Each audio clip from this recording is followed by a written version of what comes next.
Nanguna si Police Brigadier General Lou Evangelista, ang kasalukuyang Regional Director ng Police Regional Office 1, sa pagpapanatili ng ligtas at maayos na halalan sa Ilocos Region. Alamin ang buong detalye ng report mula kay Police Corporal Rafi Viloria.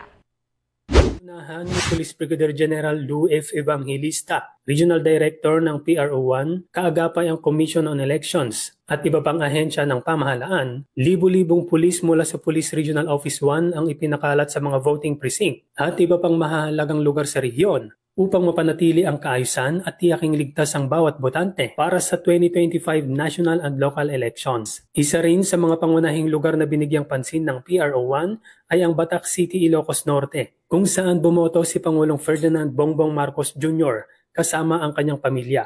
Bunga ng maagap at epektibong inisyatibo ng PRO1, matagumpay na naisagawa ang halalan sa rehiyon nang walang naitalang malalaking insidente. Pinuri naman ng mga lokal na opisyal at mamamayan ang katahimikan at kaayusan ng halalan, gayon din ang profesionalismo ng mga kapulisan.